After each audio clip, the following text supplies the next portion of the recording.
ওম শান্তি। আজ ৭ই জুলাই ২০২৬ আমরা সবাই বাবার অমূল্য মধুর মহাবাক্য শুনব। ওম শান্তি। মিষ্টি বাচ্চারা, তোমাদের নেশা হওয়া উচিত যে আমাদের বাবা এসেছে আমাদের বিশ্বের মালিক বানাতে। আমরা ওনার সামনে বসে আছি। আজকের প্রশ্ন, কর্মের গুপ্ত গতিকে জানারা কোন পুরুষার্থ অবশ্যই করবে? উত্তর, ইয়াদে থাকার পুরুষার্থ। কারণ ওরা জানে যে ইয়াদে থাকলেই পুরানো হিসাব কিতাব চুক্ত হবে। ওরা জানে যে আত্মা যদি পুরানো হিসাব কিতাব কর্মভোগ চুক্ত না করে তো ওকে শাস্তি পেতে হবে আর পদভ্রষ্ট হয়ে যাবে। পুনর্জন্মও তেমন হবে। ওম শান্তি। বাচ্চাদের অপার খুশির পারদ উপরে উঠে যায় যখন দেখে বাপদাদা সামনে এসেছে। আর এটাও বাচ্চারা জানে যে আবার ৫,০০০ বছর পরে আবার শিব বাবা ব্রহ্মার শরীরে এসেছে। কি করতে এসেছে? বাচ্চাদের এই নেশা আছে আর সব বাচ্চা জানে যে স্বর্গের মালিক বানানো বাবা এসেছে, আমাদের যোগ্য বানাচ্ছে। আমাদের তমপ্রধান থেকে শতপ্রধান হওয়ার যুক্তি বারবার বলছে। যুক্তি হয় খুব সোজা, একদম সোজা। একদম সোজা ইয়াদ বাচ্চাদের শেখায়। অজ্ঞানকালে বাবার বাচ্চা হয়তো বোঝে যে আমার ওয়ারিস জন্মেছে। তোমরা জানো এই সময় বাবা এসে আমাদের বাচ্চাদের অ্যাডপ্ট করে। এমনিতে তো তোমরা সবাই শিব বাবার বাচ্চা হও, কিন্তু বাবা নিজের কিভাবে বানাবে যাতে আমাদের শোনাতে পারে আর আমরা ওনার থেকে শুনতে পারি? শিব বাবা এই ব্রহ্মা শরীর দ্বারা বলে, আমি তোমাদের বাবা হই, তোমাদের স্বর্গের মালিক বানাই। শুধু তোমাদের আত্মা যেটা পতিত হয়ে গেছে ওটা না মুক্তিতে না জীবন মুক্তিধামে যেতে পারে। তোমরা সবাই এক বাবার বাচ্চা হও। সবাইকে বাবার সম্পত্তি নিতে হবে। অনেক অনেক বাচ্চা আছে, বৃদ্ধি হতে থাকে, অ্যাডপ্ট করতে থাকে। হে আত্মারা, এখন তোমরা আমার সন্তান হও। নিজেকে রুহু আত্মা ভাবো। আমি বাবাকে পেয়েছি, যাকে আধা কল্প ইয়াদ করতাম। এটা কখনো ভুলো না। আধা কল্প আত্মা এই শরীর দ্বারা ইয়াদ করতে থেকেছে। হে পতিত পাবন, হে দুঃখর্তা সুখকর্তা। কারণ রাবণ রাজ্য হয়, তাই না? যারা এখনো ভাবে যে আমরা ভীষণ সুখী হই, আমাদের এত আছে, এত মিল কারখানা আছে, এগুলো তো সব অল্পকালের জন্য হয়। শেষের সময় তো খুব ত্রাহি ত্রাহি করতে লেগে যাবে, দুঃখের পাহাড় ভাঙবে। এত সব সম্পত্তি সেকেন্ডে শেষ হয়ে যাবে। বাবার থেকে তোমরা সেকেন্ডে বর্ষা পাও, বলে যে সেকেন্ডে তোমাদের স্বর্গের বাদশাহী দেই। এই পুরো দুনিয়া শেষ হয়ে যাবে, লড়াই লাগবে, ন্যাচারাল ক্যালামিটিস হবে। পরিষ্কার তো হবে, তাই না? তোমাদের আত্মাও এখন পবিত্র হচ্ছে। বাপদাদা দুজনাই বুঝতে পারে যে বাচ্চারা কত পরিশ্রম করে। বাবার থেকে বর্ষা নেওয়ার পরিশ্রম একদম অল্প হয়। নিজেকে আত্মা ভেবে বাবাকে ইয়াদ করো। ওই রুহানি বাবা হলো নিরাকার। আমরা আত্মারা ওনাকে ডাকি, তাই না? বাবা বলে, তোমাদের আত্মা যেটা পতিত হয় ওটা পাবন কিভাবে হবে? পতিত পাবন তো এক বাবা হয়। জলের নদী পতিত পাবনই হয়তো ঝট করে যায়, ডুব লাগিয়ে চলে আসে। গঙ্গা স্নান তো অনেক করে, তাহলে পতিত কেন হয়ে আছে? রাত দিন এই ধুন লাগাতে থাকে পতিত পাবন সীতারাম, অর্থাৎ সব যে ভক্তিরা হয়, অর্থাৎ সীতারা হয়, সবার রক্ষক এক রাম পরমপিতা পরমাত্মা হয়। পতিত পাবন পতির পতি ওই হয়। ও যখন আসবে তখন এসে পাবন বানাবে। তো এখন বাবা বলে যে আমার শ্রীমতে তোমাদের চলতে হবে, অন্য কারুর মতে চলো না। ওরা তো সবাই ভাবে ভক্তি করলে ভগবানকে পাওয়া যাবে।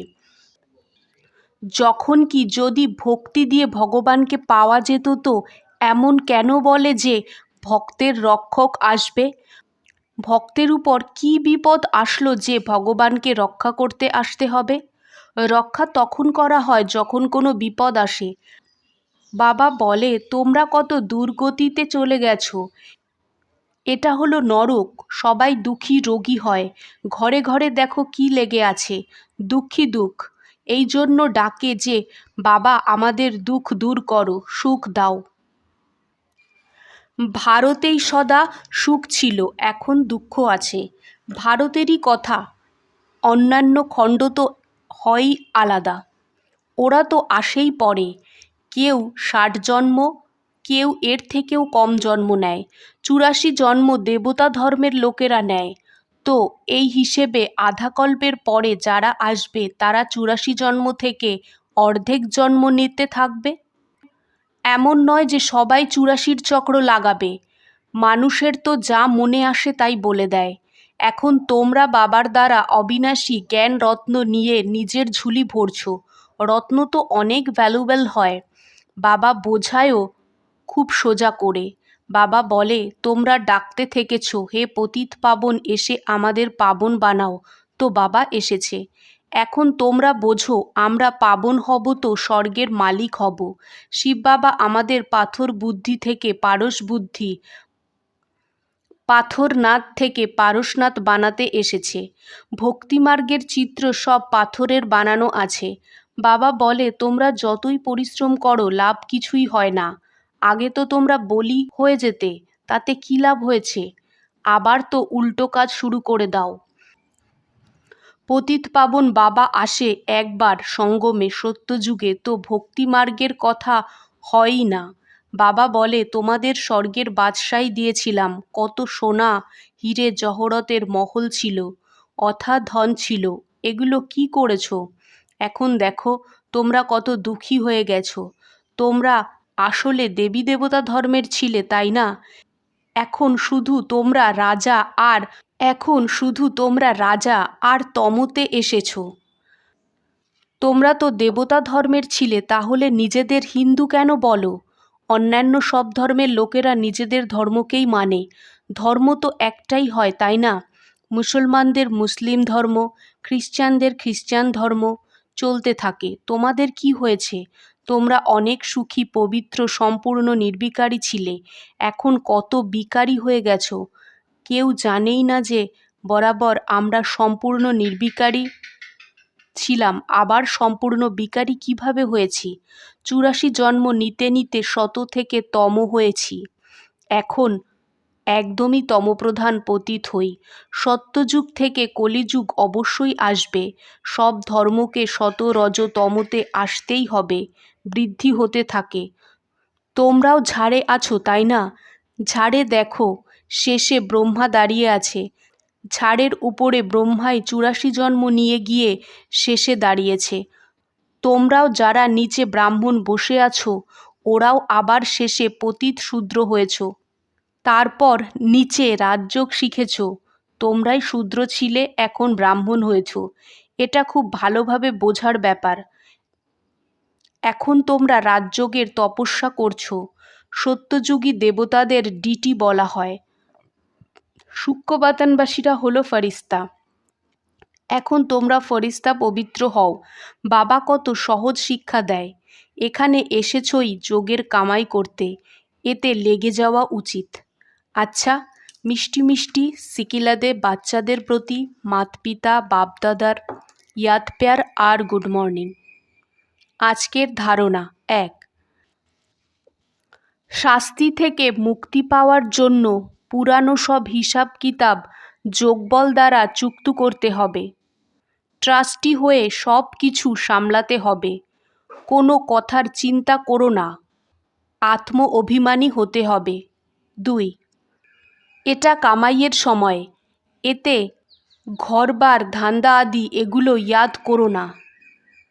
ফরিস্তা হওয়ার জন্য এক বাবার ইয়াদে থাকার পুরো পুরুষার্থ করতে হবে। আজকের বাপদাদার মধুর বরদান।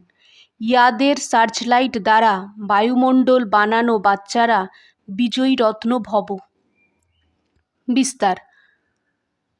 সার্ভিসেবল আত্মাদের মস্তকে বিজয়ের তিলক লেগেই আছে, কিন্তু যেই স্থানের সার্ভিস করতে হবে ওই স্থানে প্রথম থেকেই সার্চলাইটের আলো দিতে হবে। ইয়াদের সার্চলাইট দ্বারা এমন বায়ুমণ্ডল হয়ে যাবে যে অনেক আত্মারা সহজেই কাছে এসে যাবে। তাহলে কম সময়ে সফলতা 1000 গুণ হবে। এর জন্য দৃঢ় সংকল্প করো যে আমরা বিজয়ী রত্ন হই, তাহলে প্রত্যেকটা কাজে বিজয় ভরাই আছে। আজকের স্লোগান: যে সেবা নিজেকে বা অন্যকে ডিস্টার্ব করে ওই সেবা সেবা না, বোঝা হয়। ওম শান্তি।